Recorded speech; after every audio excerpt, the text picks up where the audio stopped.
Hello everyone, welcome back to our channel Learn with Nishman. We were doing chapter 2nd of relevancy of facts, and today we are going to cover section 13 and 14.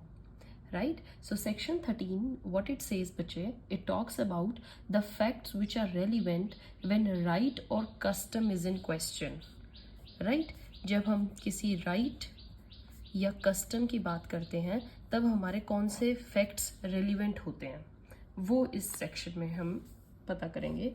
देखिए, custom और public rights whether it exist, right, so there can be different kind of facts by which it can be proved.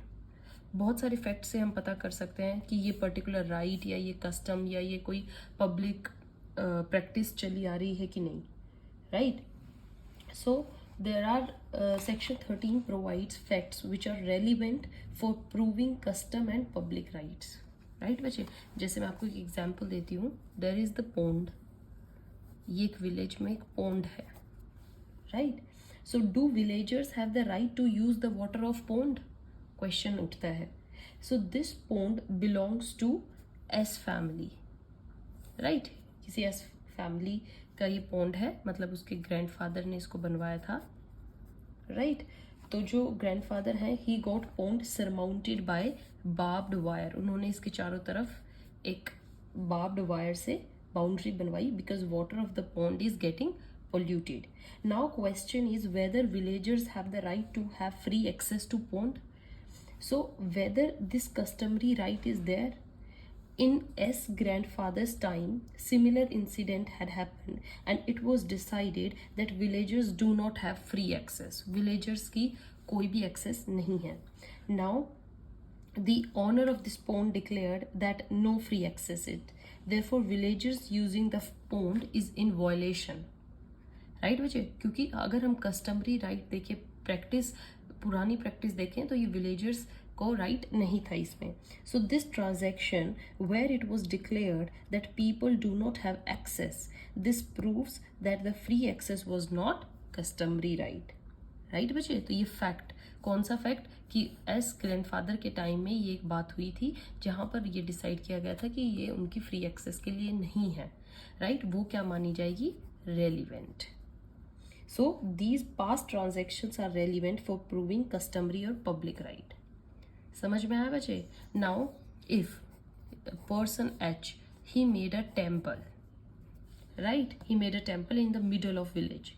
Controversy हुई whether it is a public or a private temple. Now H had earlier publicly said that this temple is for public use, right? ये जो temple होगा ये public use के लिए होगा। Now presently the question is whether there is customary right of people to visit temple.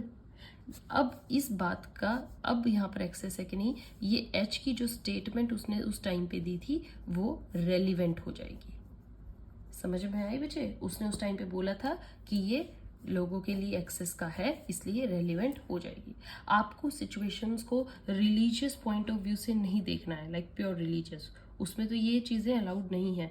You have to just see the practice, वो चीज़ें relevant होंगी एविडेंस में। समझ में आया बच्चे? Earlier there was discrimination of backward caste, right, and H declared that no such discrimination should be there.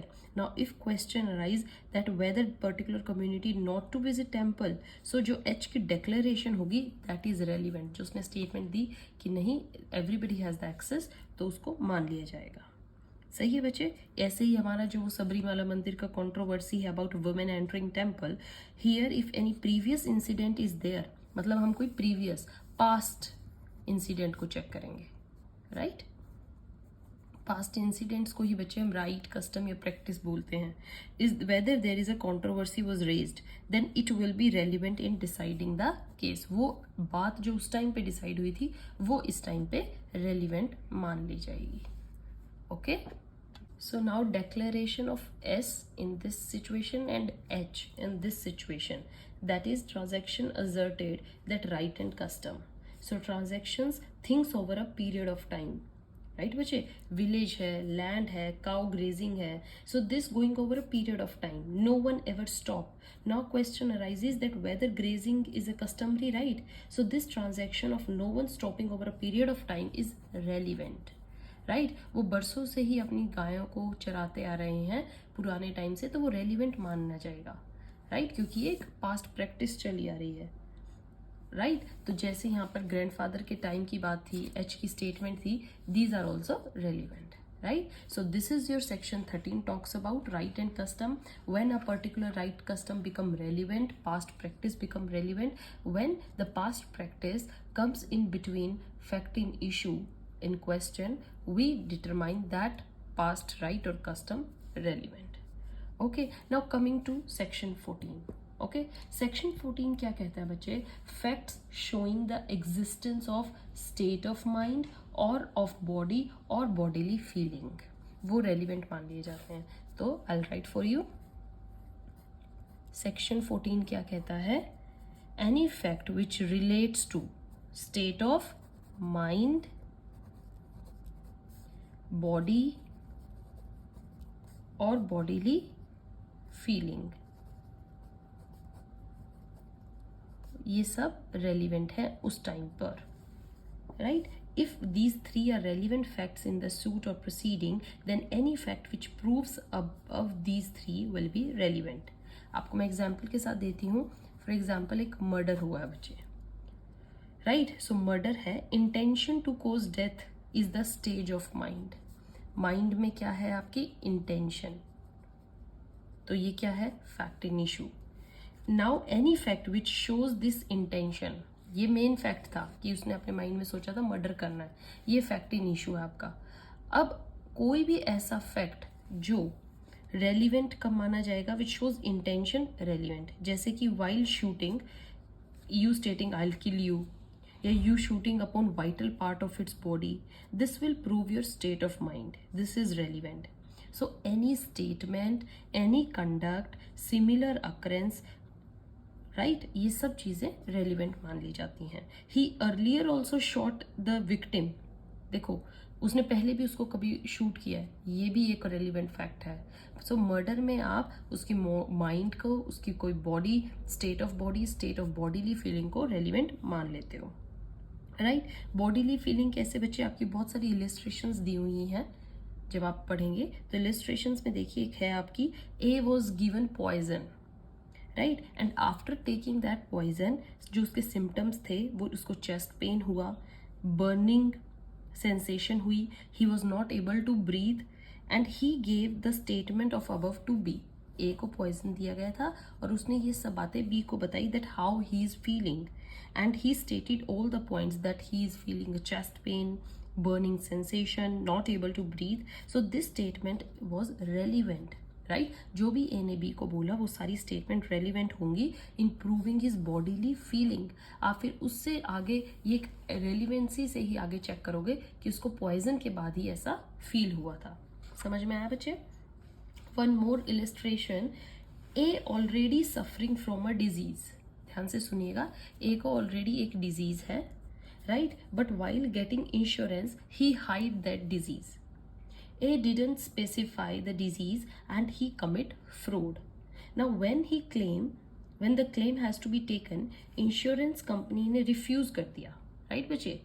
So proof क्या था? On the day of insurance taking, what the state of body of A was. Right, A statement to the other about disease, A ने किसी और को अपनी बीमारी के बारे में बताया हो, या उसके मेडिकल टेस्ट हुए हो, कोई डॉक्टर्स की कोई एविडेंस हो, वो इंश्योरेंस कंपनी फाइल कर सकती है कोर्ट में that A has stated fraud on that time. So all those facts which prove that at the time of insurance what was the state of mind of A, that is relevant. समझ में आया बच्चे example?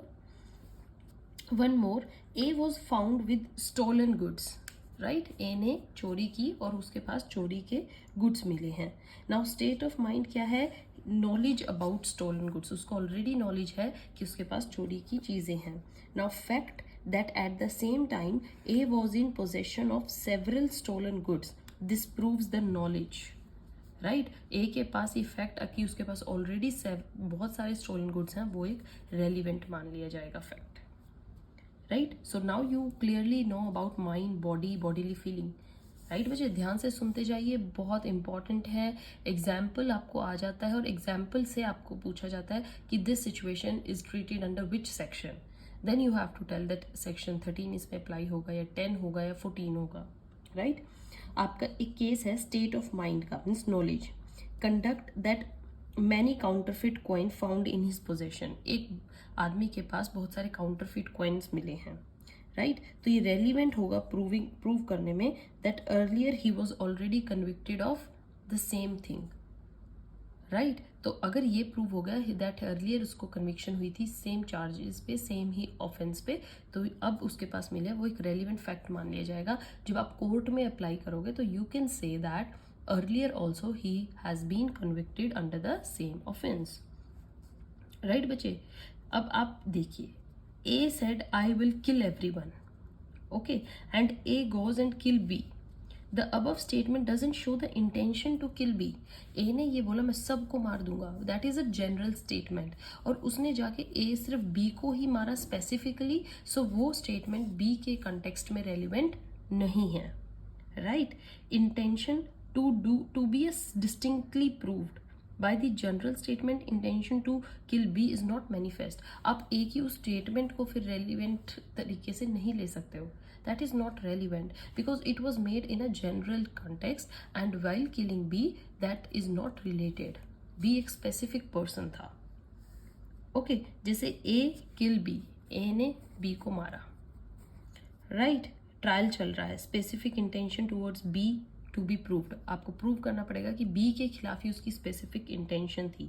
Now fact that he shot upon X and Y doesn't suggest that he had intention to, A ने X के ऊपर भी गोली चलाई थी, Y के ऊपर भी गोली चलाई थी, B के ऊपर भी, मर कौन गया B। तो अब ये फैक्ट्स कि उसने X के ऊपर भी चलाई है, Y के ऊपर भी चलाई है, that doesn't suggest he had intention to kill B, right. If shot B earlier, अगर वो पहले B को मार देता, this will show his intention to kill B, कि उसने डायरेक्ट B पे गोली ही चलाई थी, okay. Statement regarding particular crime is relevant, general disposition not relevant. Particular relevant होगा बच्चे, जनरल नहीं होगा, ओके। ध्यान से समझते जाइए, I am giving you ample of examples, just relate it with your section, you will get clear in your mind, okay. B gave a car on hire to A, B ने hire पे अपनी car दी किसको, A को, right. That car was defective and resulted into injury of A को चोट लग गई। नाउ A B पे सूट करता है, negligence suit to claim damages. Now if attention was drawn of defect to same car by person, that is relevant, right? B was habitually negligent, B habitually he negligent है, तब irrelevant होगा, but उसने उस car के context में ही relevant मतलब अपनी negligence दिखाई है तो वो relevant मान ली जाएगी, बट अगर उसका nature ही negligence का है then it is not relevant, right? General state of mind towards world, that is irrelevant. Specific knowledge about that car only, that will be relevant one, right बच्चे। so examples में भी आपको ये चीज़ बताई गई है कि रेलिवेंसी आपको पर्टिकुलर क्राइम से ही रिलेटेड चेक करनी है, okay. Now more examples, A is charged with delivering counterfeit coins to be, A ने काउंटरफिट कॉइन्स किसको दे दिए, बी को, राइट बच्चे। Then what happened, A is possessed with other counterfeit coins. अगर B ये प्रूव कर दे कि ए के पास ऑलरेडी और भी बहुत सारे काउंटरफिट कॉइन्स हैं तो वो एक रेलिवेंट स्टेटमेंट होगी, right. Why, examination of subject matter, did he had knowledge that coin is counterfeit. अगर उसने नेग्लिजेंसी से ऐसे दे दिया है तो नो नीड, बट अगर उसके पास ऑलरेडी भी हैं और उसने नॉलेज के साथ बी को ये कॉइन्स सबमिट करवाए हैं तो वो रेलिवेंट मैटर है। Examination is not as to whether A gave counterfeit coins to B, but as to this whether he has knowledge about those counterfeit, right? issue here is that whether B knew that the dog is ferocious. आपका एक example है dog से related बच्चे, वो पढ़िएगा। fact that XYZ was bitten prove that B had the knowledge that the dog is ferocious. B का dog है और उसने उसको छोड़ दिया कहीं, उसने किसी को काट लिया, तो बी का स्टेटमेंट की रेलिवेंसी तभी मानी जाएगी अगर बी को ऑलरेडी भी ये पता था कि उसने एक्स वाई जी को काटा हुआ है कि नहीं. राइट बच्चे? So subject matter of examination in both these question is general knowledge. Specific intention आपको होनी चाहिए. Right? So in the cases of similar occurrences, if it is relevant under section 14 as per terms of explanation, then for same similar occurrences, if he had been convicted earlier, then that previous conviction also will be relevant. Previous conviction relevant hoti hai. Okay? The previous conviction actually becomes more, you know, reliable, more relevant. Right? So this is all about your section 13 and 14. Keep reading bache, very important sections. In next video I'm going to take next section. Till then keep reading, keep doing. Goodbye.